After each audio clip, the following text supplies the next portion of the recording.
Romance with My Teacher. The first time I saw her, the world seemed to tilt slightly off its axis. Professor Elena Carter had just walked into the lecture hall, her presence commanding and her voice soothing yet authoritative. I sat frozen in the middle row, the weight of my books forgotten in my lap as I took in the elegance she exuded. Sharp yet gentle, approachable yet enigmatic. Elena was not an ordinary professor. Her sharp intellect combined with her natural grace made her stand out among the faculty. She wasn't just another teacher. She had a way of making the driest subjects come alive. Her laughter was light but resonated deeply, and her passion for literature, my favorite subject, was contagious. That day, she began the class by quoting Jane Austen, "There is no charm equal to tenderness of heart." Little did I know how true those words would prove for us. It all started innocently enough. I was a graduate student in my final year, balancing a heavy academic load with a part-time job. Literature was my escape, my solace, and my passion. Elena noticed my enthusiasm right away. During a seminar on romantic poetry, she called on me to analyze a stanza by Lord Byron. My hands trembled as I spoke, aware that her eyes were fixed on me, listening intently. "Impressive," she said with a warm smile when I finished. "You've captured the essence perfectly." From that day on, she began to engage me in deeper discussions, both inside and outside class.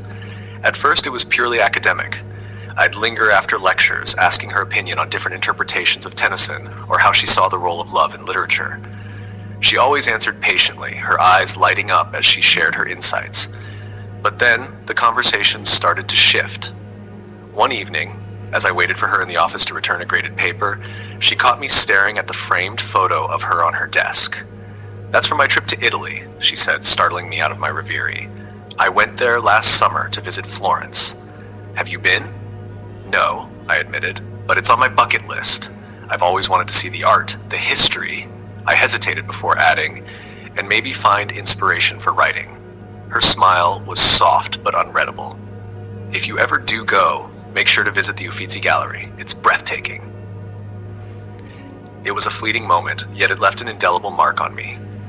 After that, I couldn't stop thinking about her, her intelligence, her kindness, the way her lips curved into a thoughtful smile when she pondered a question. I knew it was wrong to feel this way about her.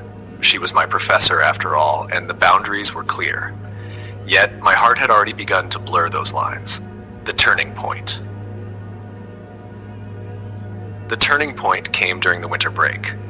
Elena had organized a small workshop for students interested in creative writing. Only a handful of us signed up, which made the setting more intimate. Over the course of the week, she encouraged us to pour our hearts into our writing, to explore our vulnerabilities through words. On the final day of the workshop, we each had to read our pieces aloud. I wrote a short story about unspoken love, about the agony and ecstasy of holding feelings for someone you couldn't have. As I read, my voice trembled, and I couldn't bring myself to meet her gaze. When I finished, the room fell silent for a moment before the other students clapped politely. Elena, however, looked at me with an intensity I hadn't seen before. "That was beautiful," she said softly. "Raw and honest, you have a gift." Later that evening, as we were cleaning up the workshop space, she approached me. "Your story," she said, her voice barely above a whisper, "was it inspired by real feelings?" I swallowed hard, unsure of what to say.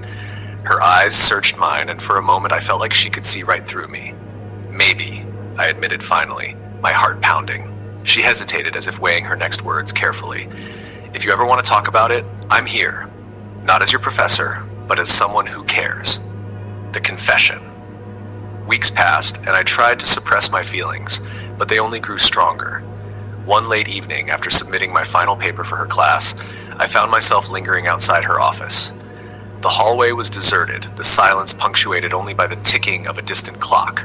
Summoning every ounce of courage, I knocked. "Come in," her familiar voice called. She looked up from her desk, surprised to see me. "Everything okay?" I closed the door behind me and took a deep breath.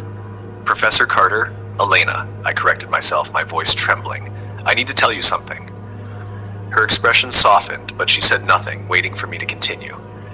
"I know this is completely inappropriate," I began, "but I can't keep pretending that I don't feel this way.